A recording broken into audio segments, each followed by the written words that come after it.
Hey, just wanted to real quick talk about this before the episode starts.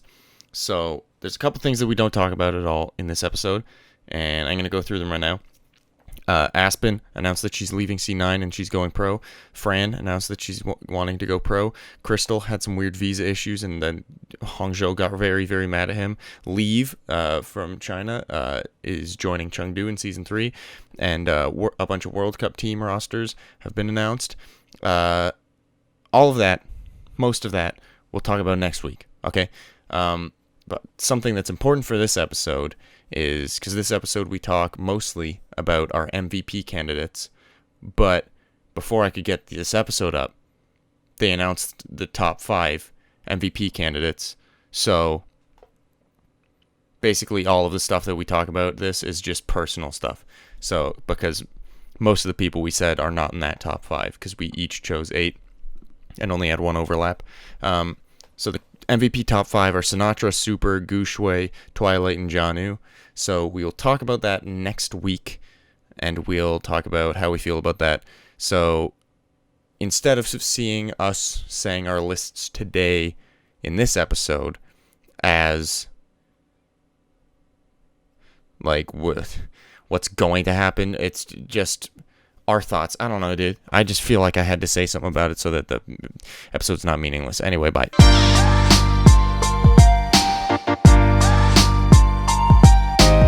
Ladies and gentlemen, boys and girls, welcome back to the Broverwatch podcast. My name is Adam Cook, and as always, I'm joined by Calder Amos Wood.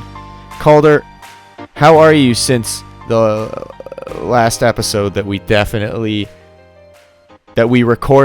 record it? All right. Well, tired. What'd you have for dinner? This bacon carbonara shit that comes in a package, and then you put a cup of milk and a cup of water, and it was pretty good actually. Sounds like a college boy's dinner. Would you say that's accurate? Sorry, I don't live with my mom. I was about to say neither do I, but technically I do right now. Still paying rent at my other place though. So, anyway, so if you guys didn't catch my little joke at the beginning there, we didn't upload last week because I'm a big old dumb idiot moron, and I just straight up deleted the episode. Stop beating But yourself as soon as I up over deleted it, I went right to my recycling bin and emptied the recycle bin, and I didn't even think about it like an idiot. But anyway, here we are. So before we start, just want to quickly recap the important parts of what we talked about last week. There's 2 things. One, we talked about Shanghai because they won stage 3 final. Good. And very good. DPS very good. Support's very good. Tank's very good. Tank good. Basically, their entire team good.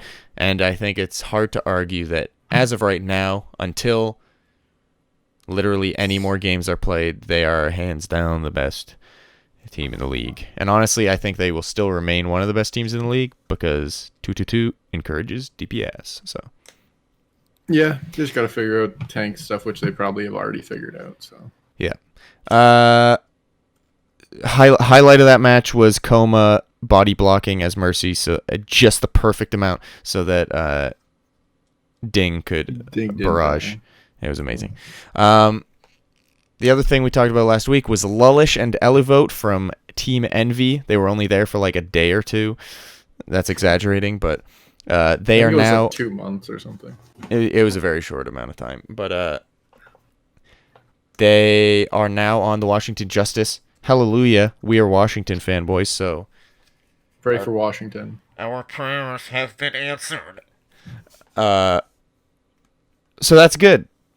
I've heard Lullish is very good, and Elevote is nutty, as they say. So excited to see them. I think Washington's one of the teams that will benefit from 222, which we'll get into briefly in a little bit. Now, some new things to talk about. There's 2 boys that we like by the names of Fraggy and Bishu, who we were sad didn't get any playtime this season. But it looks like they might at the last second because they were both traded over to the Guangzhou Charge. What do you think about this? It's probably good. I don't know much about Guangzhou's team, but I know they're not doing great. So maybe the change is needed. And it might be because they want to play Nero more because he's been doing fairly well. Mhm. Although, Uh, real quick interjection, Nero announced that he's going to be pulling himself from the Team USA tryouts just yeah, because he's burnt out, and he's nine. What, is he 18 or 19? He's 18. probably. So he's got tons of time. He can just play next year, and Yeah. he has a very good shot of making it anytime he wants. So good on him for making a health decision rather than a fame decision. Good job. Although, just judging by how he does interviews and everything, I don't think fame is what he wants. I think he just wants to play games. Probably. But I think Guangzhou's just trying to change it up a little bit, see what happens. And And it'd be nice Bishu to is a see very Fraggy play. great asset translation wise. Yeah, on a mixed team, he's very good. So, yeah, I don't know. It should be good. Kib is going to Philly, which I don't know where he'll play because they do have a really good DPS lineup. I don't know what he plays. Like, he's a good player, but I don't know what he plays that he would play over either of the other two. Yeah, maybe he. For some reason, I think he plays some like weird characters. That's probably not true. But if he plays like some May characters, But even like, then, EQO is hero like pool. probably good enough, right? I don't know. Yeah. Oh, I guess Kib's a really good Roadhog. I saw that before. Oh yeah, So he could probably play that over Boombox or whoever plays Roadhog for them. yeah. Or Oh, speaking of Pog- Boombox, Pogo. Alarm is now 18. It's too late See for him ya, to be Boombox. traded back up, but next year, bye bye Boombox. Yeah. And we'll speculate about that through the off season probably. Oh yeah, everyone's gonna be like blah blah blah, and then all of a sudden Alarm's gonna get signed to like Toronto Defiant or something like that, and everyone's gonna flip. Washington Justice. I mean they're No, probably, they have Sleepy. Sleepy's good. I mean, Alarm's better, but they are not one of the teams that needs. No, they need. Although I don't guess even know what Toronto they has need. Neko. Whatever. This is a stupid hypothetical anyway. Let's Yeah. both shut our mouths. But what bums me out is that Fraggy finally is going to get some playtime, and it's literally right when his ideal meta leaves. Well, we don't really know what's going to happen. It depends. I don't know what patch they're playing on. It would make sense for them to play on the one that's on the PTR right now, because that's the one that is made for 222. Yeah. Um, If it's not that one, then actually, yeah, it's gonna be that one. I don't know if it will though. Oh, you mean like they might just enforce 222, but play on our current live patch? Yeah, Yeah, I don't know. That's actually a good question. because it seems a little late to do that now. My assumption is that they'll play on the current PTR patch, which is a little weird. Let's see if this thing says anything. Well, no, because the current PTR patch. I mean, I guess it. Yeah, I think they might wait for the patch until the playoffs. maybe. Yeah. If you don't know either, well, if you know, let us know. If you don't know, Google it, because we're not going to do that right now. I'm looking. It says nothing about it in this. That's good. What's new in stage 4 thing. So Good that there's not much information shared. That's like the number one thing that Overwatch League keeps consistently screwing up is just not letting us know what's happening. Yeah, there should literally just be like a page where it's just here's everything that they're playing on. These are all the rules currently right now, and they just update it with the patch and things like that. Yeah. All right. Because it's very important. That is true. And also that just for some reason made me think about contracts and how I'd love more information about that kind of thing. Because as someone who wasn't into basketball but has recently been getting into it, it's very exciting hearing about everybody signing contracts and stuff like that. Yeah. So I think that And kind of then- thing would be fun. I also don't know if there's a salary cap in the league. I think last season there was a salary cap of 300,000, but no, I don't know if anyone hit it. Yeah, I think the only team that could have, looking back, is New York, but I don't think they paid all those guys No. That much money. Um, What if it's 300,000 then, and the minimum's 50,000? Then you can only have 6 players. I what I meant was per like individual player salary cap. I don't know if there's a team salary cap. Yeah. I doubt it because like there's obviously teams like I don't know. There's just some teams who seem to be able to just like buy whoever they want, and then there's Washington, you know. Yeah, so it might be a individual organization thing. Yeah. I don't know.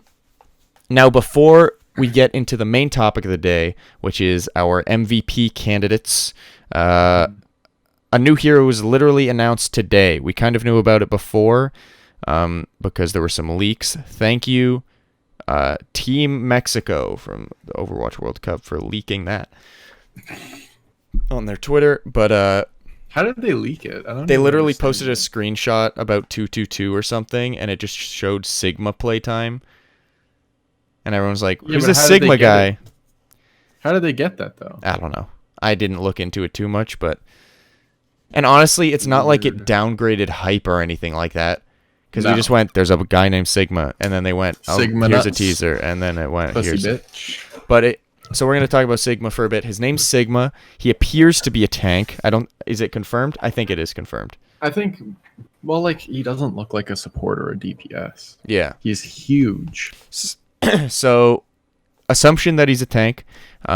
He seems to be able to control gravity to some extent, or he says a line in his origin story thing about like gravity is like the harness of reality or something, and I've harnessed the harness or something like that.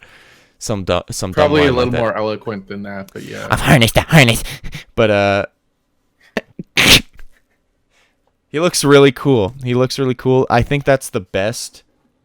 Like some people are saying it's the best cinematic that's been released. I think they mean like that 2D style, because like obviously some of the 3D stuff's way better.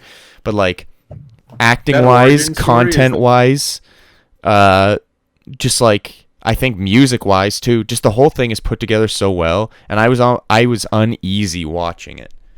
Yeah, like the Ashe one is, because Ashe was the last hero release. Oh no, Batiste was. But even the Batiste one, it was just kind of like... It was like, I'm Batiste. This is what happened to me. These are a bunch of things I've done. Yeah. This was like kind of creepy, and I don't know, it was just a lot more fun. This one, I felt like we were experiencing his backstory rather than being told his backstory, you know? Yeah.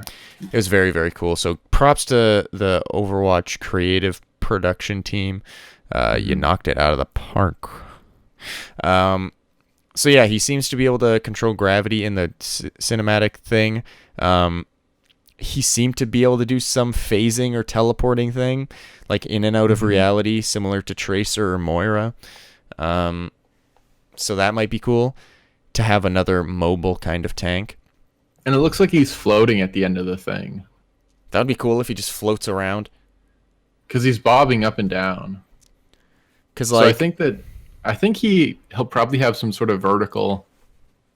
Actually, he'll probably just have a movement ability to keep up with who we're assuming is his partner, or like tank to synergize, which is Hammond. Yeah, we're hoping that he pairs well with Hammond, because Ryan has Zarya, Winston has Diva, Orisa has Hog, and Hammond's kind of just there. So we're hoping that somehow this works well.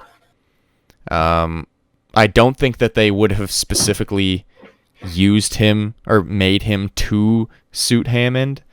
Yeah. But I think it would be cool if it did. Yeah, I kind of hope it's just like... Because they probably don't design it like this specific hero and this specific hero is supposed to be used together, but... Although they say they've been working on 222 for a while. So I just noticed something. What? If you look at his hand, it looks like he's got a shield of some sort. Yeah, I noticed that too. And it made me think we kind of need a new shield tank, because we kind of have two. Winston has a shield, but you don't use it as a shield. You use it as like temporary invulnerability, basically.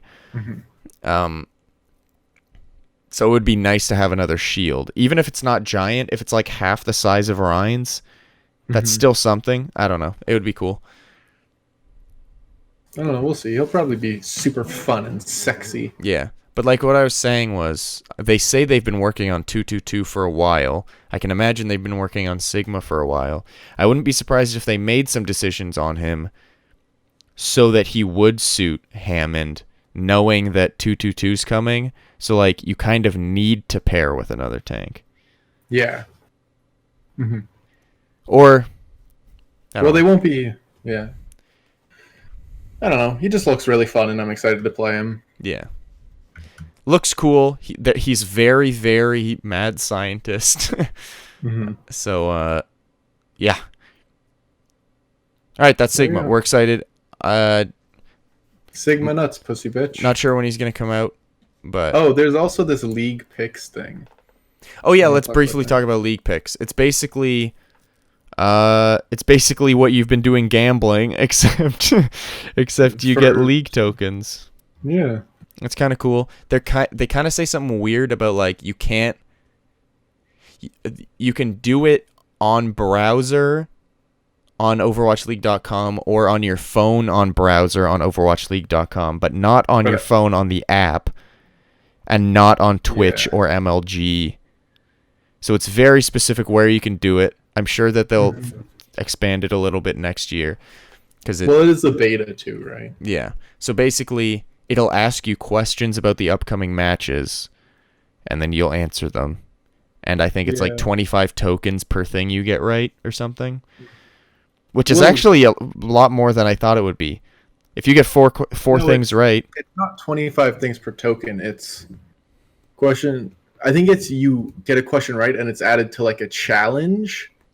And then if you complete a challenge, you get the tokens. It's a little confusing. I guess we'll just see.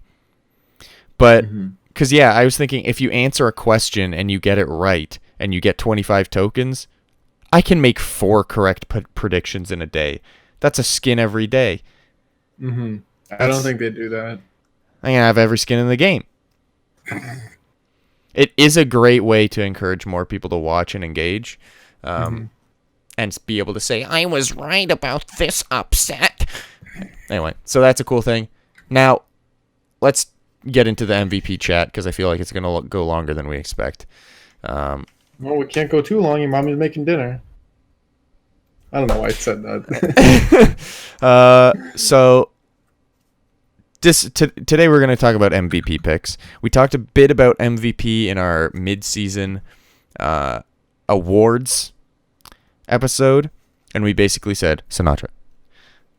I don't think that's true anymore. Not as black and white anymore, because a lot of things have been happening. It was very, very obvious that it was Sinatra before, and unfortunately for Sinatra, it could be many people now. So Calder and I have each chosen 8. I'm sure a lot of these have overlap.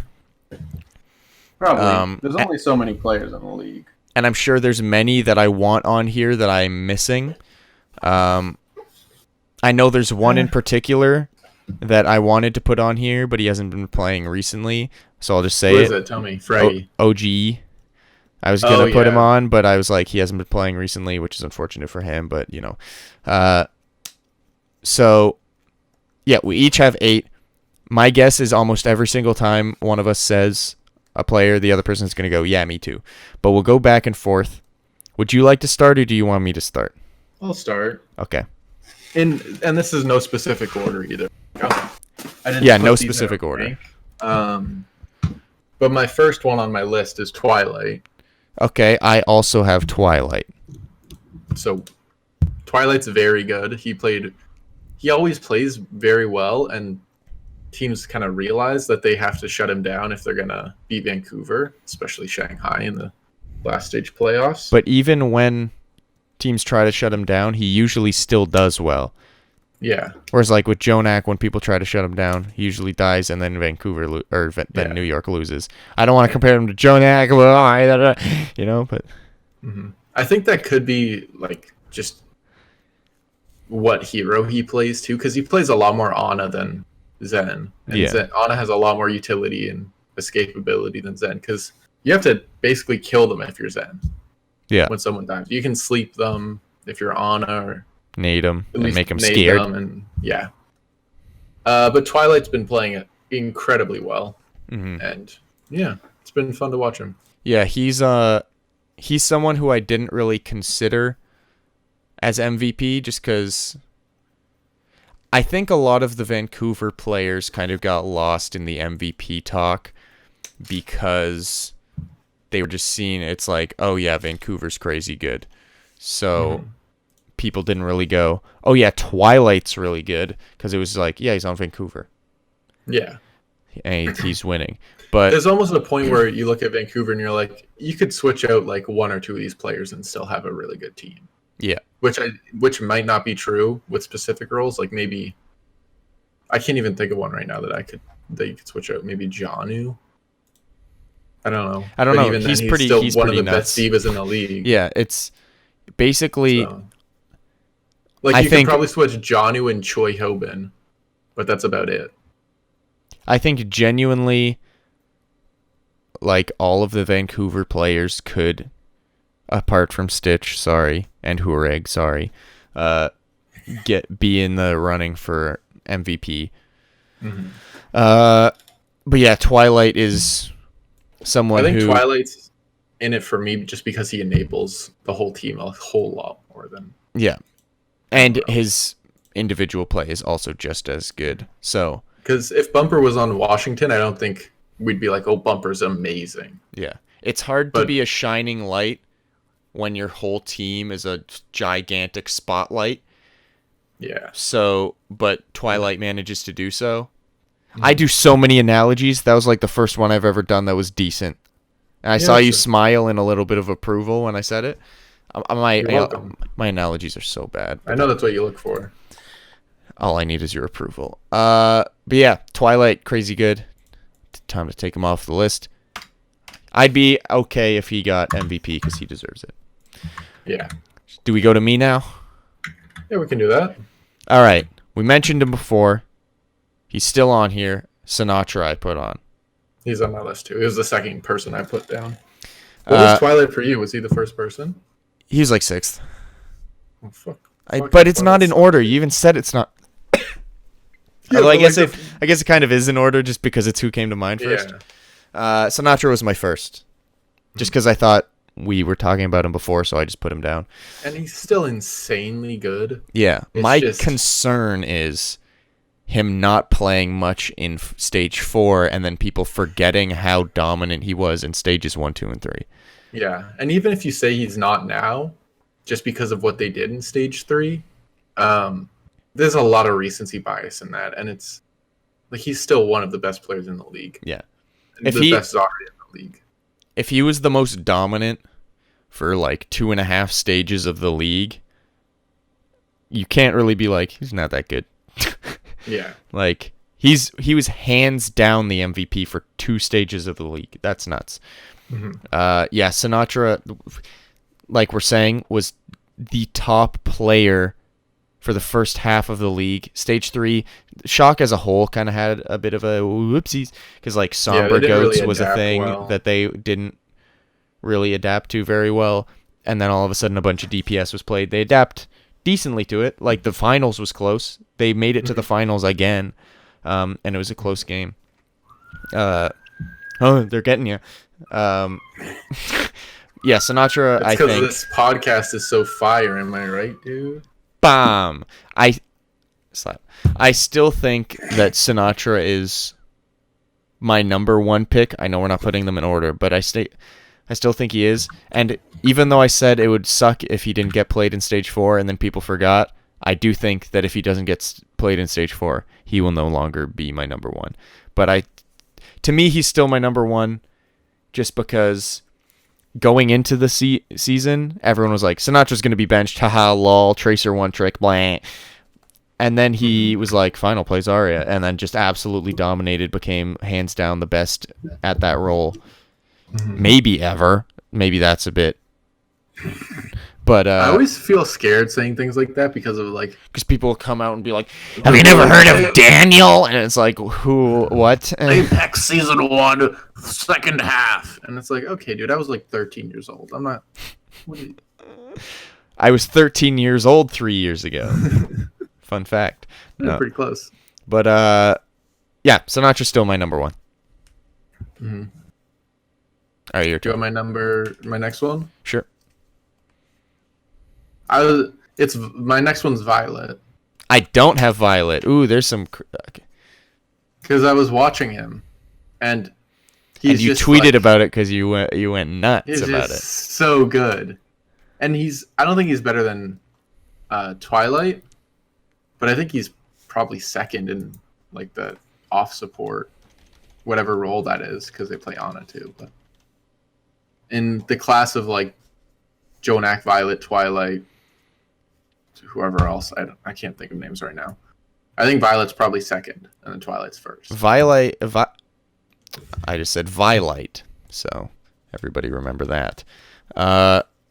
In healing, in the league across everybody in the league, Twilight is 13th, Violet is 4th.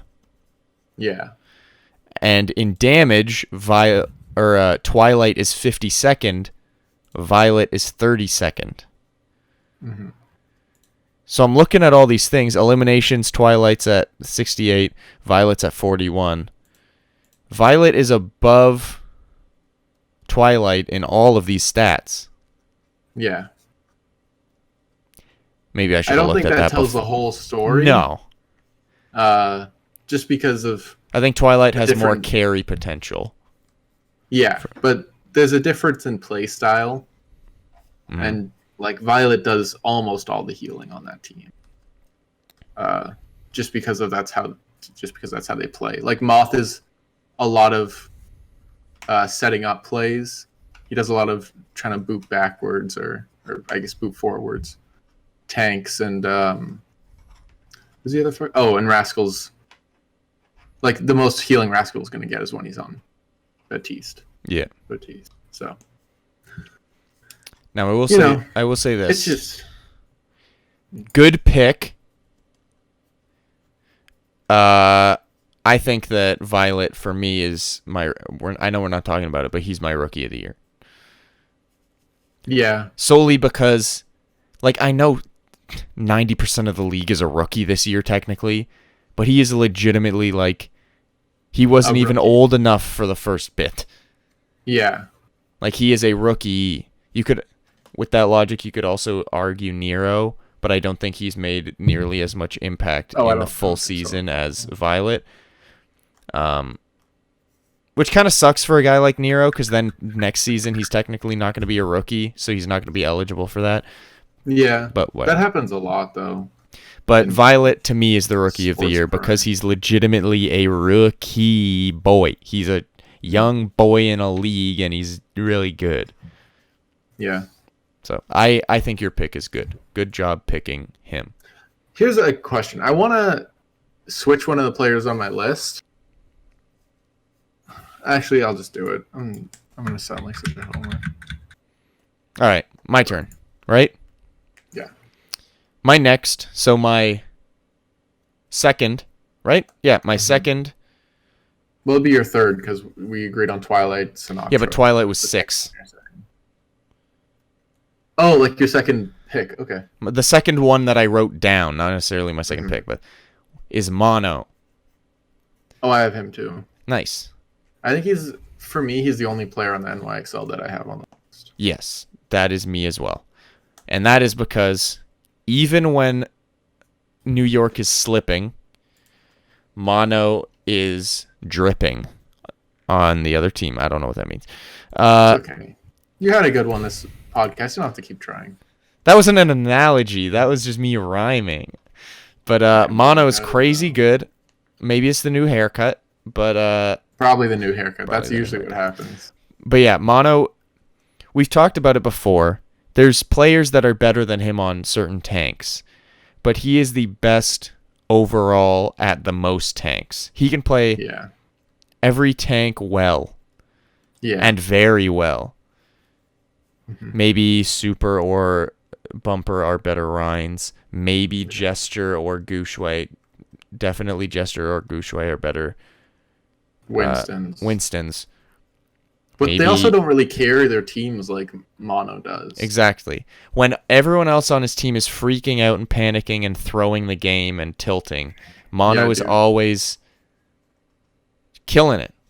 Mm-hmm. He's always calm and collected and trying to save team fights. And it doesn't work most of the time, but he still tries. And I think Mono, to me, is the best tank. Mm-hmm. Probably, best tank in the league. And we said that at the halfway point, too, and I don't think it's changed at all. No. Even though they had a bit of a rough one, I still think that it's true. But the thing is, they're not even having that much of a rough one. Like, they just kind of choked a little bit. They're choking, but I feel like New York's kind of figured out their whole, like, thing. Because if you take out Jonak, it's going to affect Mono's performance too. It's not like the goal of the game is really to take out the healers and then you win the fight. Yeah. So, I mean, it's a good strategy. Mono's extremely good. Mm-hmm. Jonak's extremely good, but if you're focusing Jonak the whole game, he's not going to do extremely well. And I think that New York is going to do great in 2-2-2. Mm-hmm. Please bring Pine in. I think so too. They have a lot of DPS too. They could play Pine and Flower. Well, I guess if they want to do. We'll see. Like Ashe, Widow, McCree, Widow. Yeah, if they want double sniper, they'd probably go Pine Flower. It depends. Maybe. I don't know. A lot of people are saying both of them still probably won't get played because they have Sabiel and Libero and Nene. Yeah. Actually, if anything, they'd probably play Pine and Nene. Yeah, it just depends what they want. Like, if they're playing Ilios, they'll probably put Pine in. Actually, it's probably going to be Libero and Nene. Because Libero on Hanzo, Nene on Widow. I'd say, I don't know. We'll see when the season starts, but... The point is, Mono is crazy good. Okay, on to the next one. Sorry my next one, you know him, you love him. He's your favorite Pharah player, probably. Ding. He's the one after my next one. So he's 5th. Okay. So we agree. He's very good. And here's the thing. Not even someone we talked about at all in the mid-season. No, wait. Yeah. Did we? I think we might have talked about him for best DPS. Let me take it real quick. Keep talking about Ding and how fantastic he is. It's kind of... It was hard for them to show how good the players on Shanghai were in stage 1 and 2 just because of the meta. Like, Ding couldn't really play Pharah. But in stage 3, he basically carried them through stage 3 with his DPS partner, DM. And they've become probably the best DPS duo in the world. His Pharah is absolutely insane, the best in the league. Go. I said Jinmu. I didn't say Ding. I said Jinmu. Oh, yeah. Which, at the time, it was probably a fair decision. But because he was a DPS. He was basically the only DPS that was playing DPS. Yeah. But now Ding is playing DPS, and holy baby boy, he did. Yeah. So Ding has just been insane for the last stage. And it's not like he played poorly in stage 1 and 2 either. Like, he wasn't a trash goblin in stage 1 and 2. Trash goblin. I've said this to you multiple times. And I said it on last week's podcast, but it went into the trash can. Recycling bin. Yeah. Oh, correct. Look at. I like how Windows is environmentally friendly. But Ding, I think, before 222 was put into place, Ding like single-handedly changed the meta twice. Mm-hmm. Once because he played Sombra, and he was one of the best at playing the Sombra goats that anyone had ever seen. And then everyone was like, oh, shoot, maybe we should do Sombra goats. And then they did, and it beat goats quite a bit for a while. But then other teams started to play Sombra goats, and then Ding was like, you know what, I'll play Pharah, and just destroy. And then destroyed, and then everyone started playing more DPS. So I think Ding, if he keeps popping off as much as he has been in stage 4, will actually be a decent contender for MVP. Or most improved, maybe they'll give to him, but was he wasn't in the league last year. Oh, I guess it just depends on. it depends if they say most improved this year. Although, here's the thing, I really hope, because I just remembered last time we gave it to Super as most improved. And I'm realizing I still think that he should be most improved. Yeah, he probably should be. But I think by the end of the league, or at the end of the season, I think people will forget that he improved because he's just been good for most of the season. He had a bad stage 1 and then was crazy. Okay, he had a bad first half of stage 1. So I don't know. Well, yeah. Whatever. That's a different talk, a discussion. Anyway, so ding good. My turn? Yeah. I put down, and I think this might come as a surprise to you, I put down Kareev. Okay, that makes sense. It's not like a huge surprise. I just didn't think of him. I would actually agree with you on that one. He, especially lately, has been absolutely insane. Especially on that Ana. He has been... And now I'm not saying he's the best Ana to ever live, guys, but he's been playing some of the best Ana that I've ever seen. And some people might say, Adam, that must mean you haven't watched this player and this player and this player and this player 15 years ago. Sorry, guys. But Kareev has been absolutely killing it on both Zen and Ana, mostly Ana. And, yeah, he's a lot more dominant on Ana. Yeah. And he's one of the key factors. Now, there's a lot of factors, but he's one of the key factors that Valiant has improved so much. Yeah. Because they did not have a good stage 1. Their stage 2 was a little rocky. Yeah. But they've really been on the up, and I think Kareev is one of the main factors in that. Yeah, I agree with you 100%. So Kareev, good job, my dude. And he is actually the main reason that I wanted to do this topic for this episode. Because I thought about it and I'm like, man, he'd actually be a great MVP candidate. And I was like, wait, all these people would be great. And I was like, okay, we should do that. So yeah, Kareev was my number 5 pick. Nope, 6. Something like that. 6. Yep. 6. Nope, 5. Might have been. Doesn't matter. It doesn't really matter.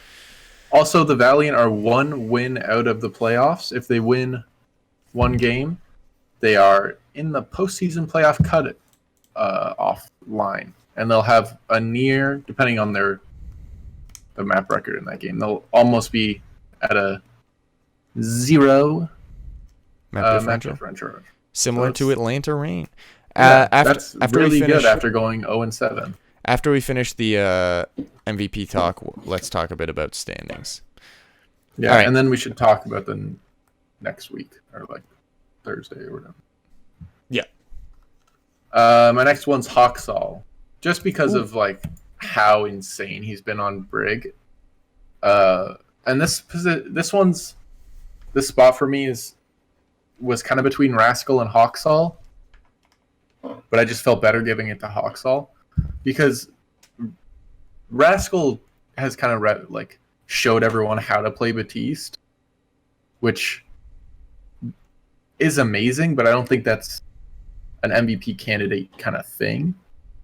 And Hawksall's kind of shown everyone how to play Brigitte. Now, I don't think either of them will win MVP, but I think they should be in the conversation for kind of enhancing their team by enhancing how this character is played more than anyone ever has. You know what I mean? I know what you mean. And I'm going to skip my next pick to talk about a different pick because of what you just said.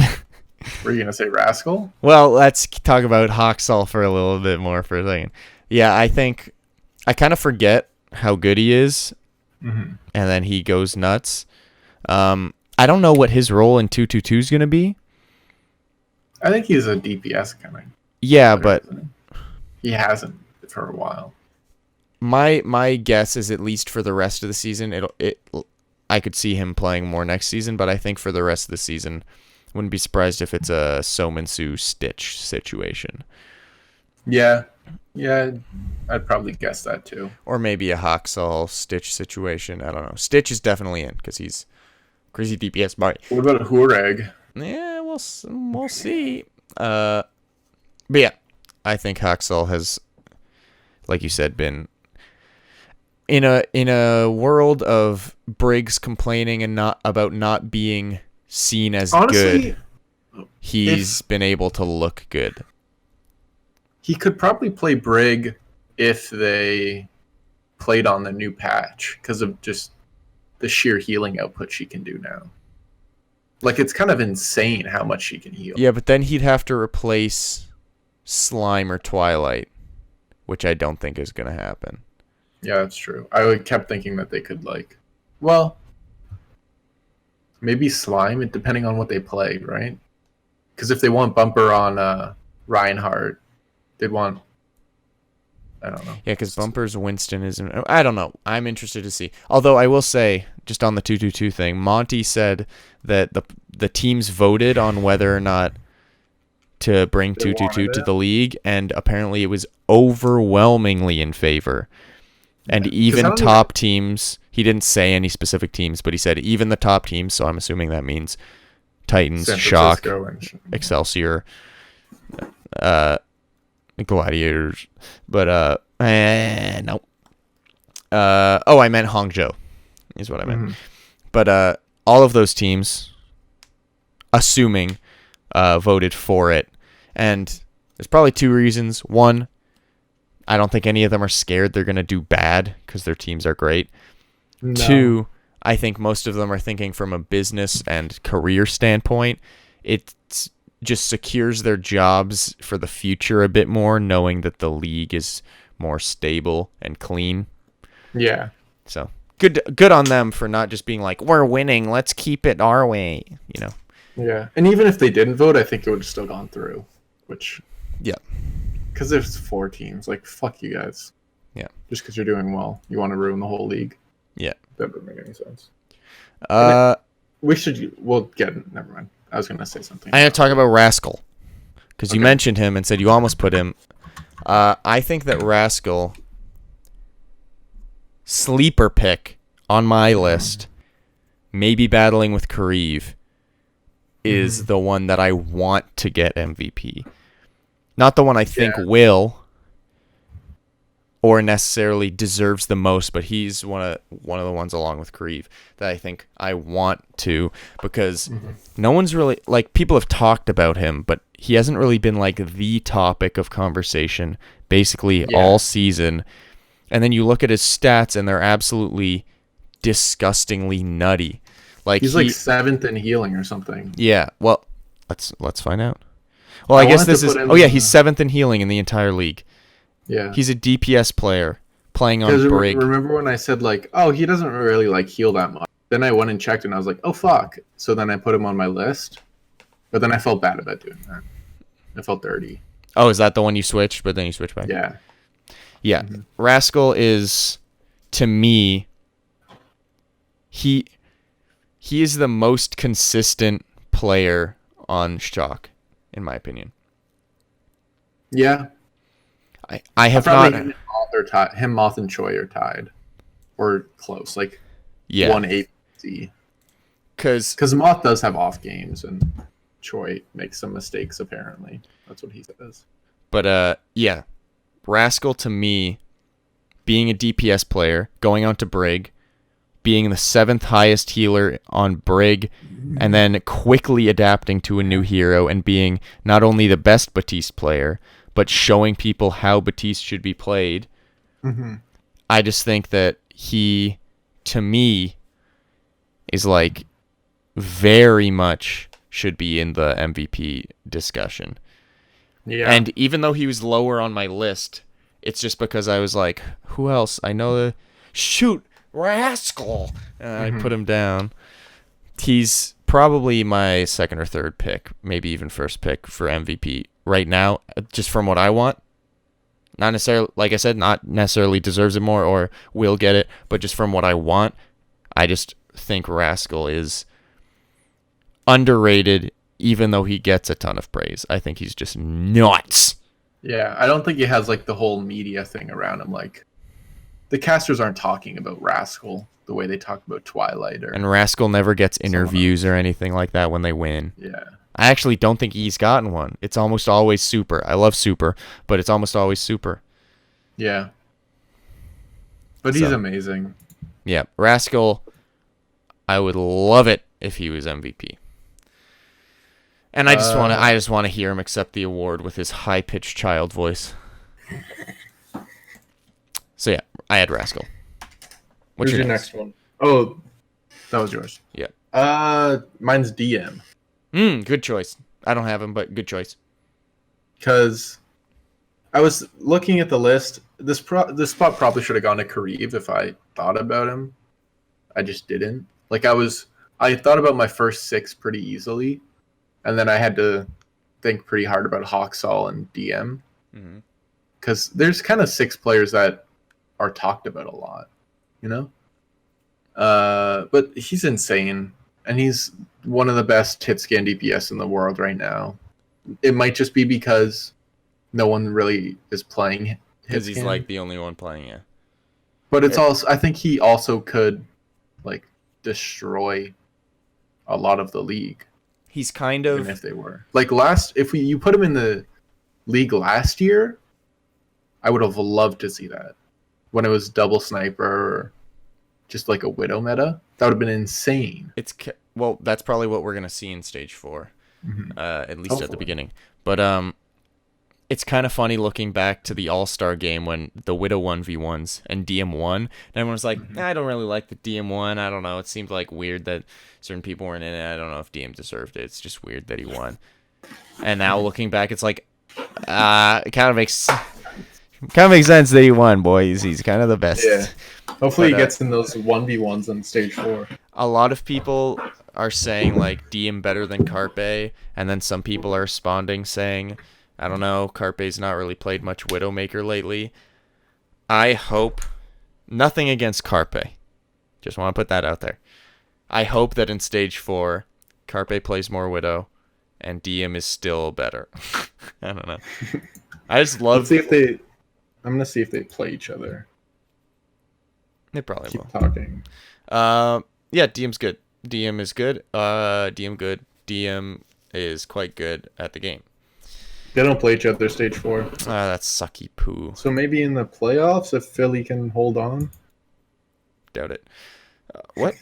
I honestly think that they will, because they'll have their dynamic duo of DPS back. So yeah. Yep. Do you have one more? I have 2 more. 2 more. Okay, that was my last one. Oh shoot! Then we screwed something up. I think it's because we were agreeing on them. Oh, Stuff true. like that. So you just have 2 that I don't. All right. So my next 2, 1 Gushui, because he was one of the only Chinese-speaking players on a Korean roster, and he was brought in because he was insane at World Cup, but they didn't even play him much at the beginning because they were like, well, we need communication. But then they brought him in, and even without communication, he absolutely destroyed. And then they went, oh, shoot. And then they kind of built around him, and he is so crazy. He didn't have a very good Reinhardt. Then he learned Reinhardt, and then became very good at Reinhardt. Not like one of the best, but very good at Reinhardt. And then he is, in my opinion, the best Winston. And I think that's many people's opinion. A lot of people call him the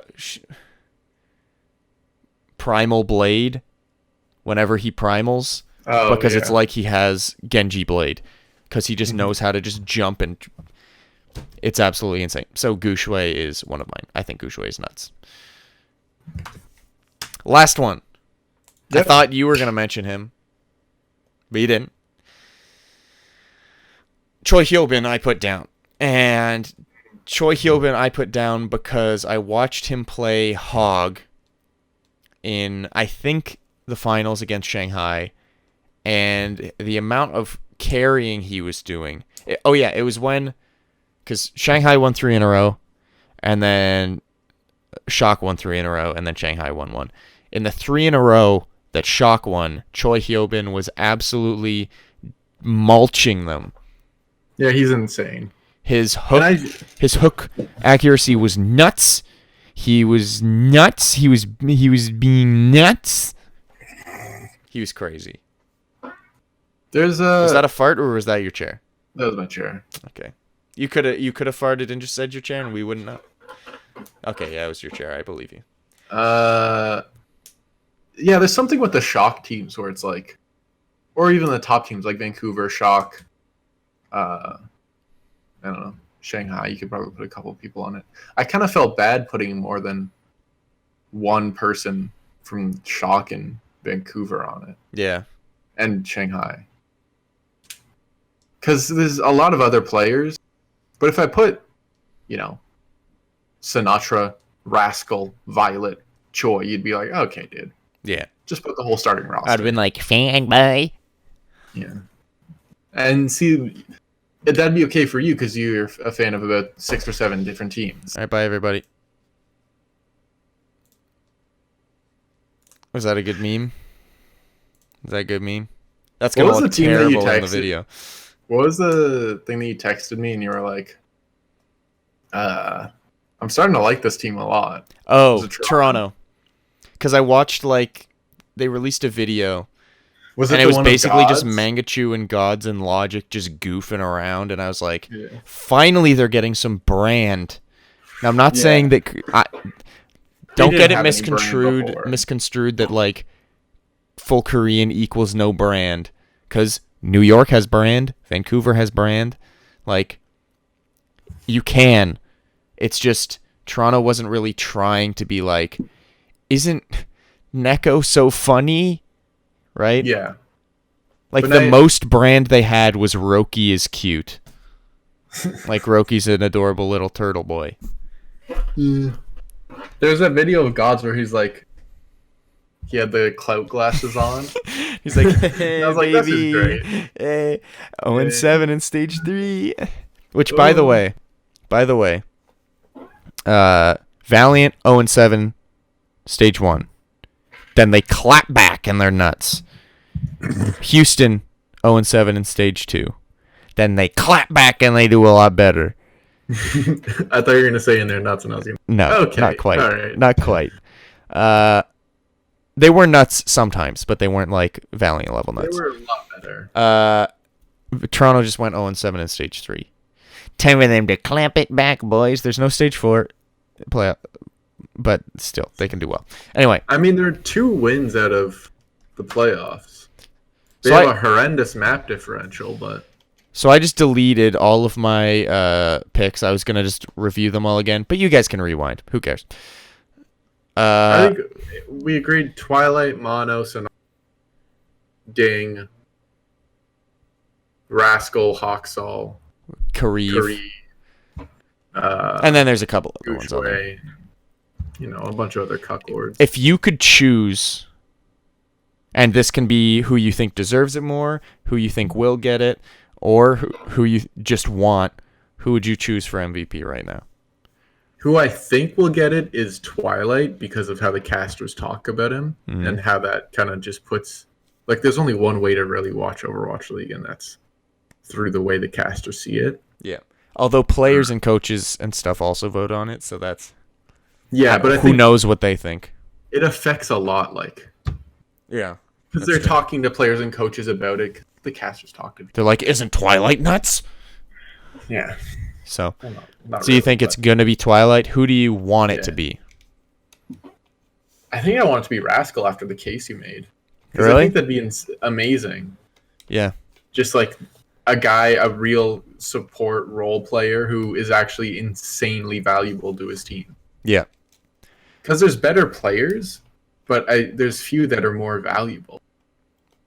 I also think it will be Twilight, unless Sinatra does really well in stage 4 playing DPS, in which case I think it will be Sinatra, because I think if he doesn't play, or does play but he's rusty, then people will just forget how nuts he was, and then they'll just pick Twilight. but I also want it to be Rascal. And shout out to Kareev, because I would also love that, but I want it to be Rascal. Because no one's, like, people are talking about Sinatra, Twilight, Mono, and there are people who are talking about Kareev, but no one's really talking about Rascal for MVP, and it kind of pisses me off because he's kind of nuts. Mm-hmm. Anyway, last thing we're going to do, and we're just going to do this real quick. Quickie Predickie. Quickie Predickie. Let's look at the teams. We should get like a transition card for that, because that's what we call it every time. You don't have to do that right now. Quickie Maybe next Predickie. week. Okay, that's good enough. I just realized that only happened on my camera, not yours. Wait 1 sec. Huh? Huh? I'm assuming your dinner's ready. I heard someone whistle, but then no one responded when I said that. You want to just go real quick? We do real quick. Oh fuck. We're almost done. Thanks. Okay, ready? To just continue. Sorry about that. Let's continue. I think let's just look at the teams that are from, let's say, like 5 to 15. 5 to 15 in that area. Who do you think's going to drop? Who do you think's going to make it? We're mostly looking at like the 8 to 12 range. I think, is this playoff standings now? Yeah, this is league standings. Seoul drops a little bit. London goes up. Philly goes up. Shanghai goes up a little bit. Chengdu goes up slightly. Atlanta falls slightly. Valiant goes up. Charge, maybe stays the same. I think Charge will honestly probably do well in 2-2-2. But it's like I'm saying all these teams go up, but there's really nowhere. Like there's not enough room for them to go up in. Dallas falls, I think. Dallas falls. I agree with that. Here's what I think. How about this? I think the teams that make it into the last.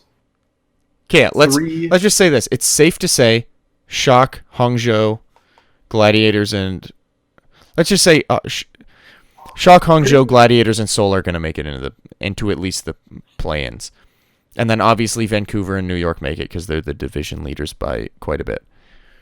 So from London, Shanghai, Philly, Dallas, Atlanta, Chengdu, Guangzhou, Valiant. I want to say Houston has a chance, but they probably don't. Well, they do though, because they're only one win. Oh, that's true. They're equal with Paris and. So yeah, we'll also include Houston and Paris in that. I guess Paris is in the East. Do we have to include Boston? They didn't get Stellar. That's. So I think even Toronto is kind of in too. What a weird thing. Basically, sorry, Florida and Washington. Okay, here's what it doesn't matter who's still in it. Here's how I'm going to make this very quick and succinct. I think the last 3 from 10 to 12, I think that turns into Valiant, Charge, and Atlanta. So 10, 11, 12. I think that'll be. Wait, you think Charge, Valiant, Atlanta is what you said? Yeah. I think it will be... Yeah, I agree. In that order, I think it'll be Valiant, Charge, Atlanta. Yeah, I can see that. But yeah, I agree that those will probably be the 3. I think Atlanta will barely make it, and there's potential that Houston knocks it out, which is going to really rupture my brain. Also, I think Chengdu has a chance because their DPS is very good. Who knows? Anyway, there's our predictions. Thank you for listening, and thank you for watching this episode of the podcast. We hope you enjoyed. If you disagree with anything that we said, let us know. Tweet at us and tell us that our brains are malfunctioning. If you agree with us, tweet at us and say, hey, man, love ya. You're very smart. And send us a picture of your dog. Okay. If you don't have a dog, don't tweet us, bitch. Anyway, So if you want to do that, our Twitter is at the Broverwatch, or if you want to direct it specifically at one of us, you can at Calder_100 or at I'm a Dumb Cook on Twitter. Thank you for watching. Thanks for listening. Be sure to like, rate, subscribe, review. I don't know. Do whatever the thing prompts you to do. Love ya. Bye. Have a good one. Bye. I'm going to go eat dinner, and I hope it's pizza. I don't think it is.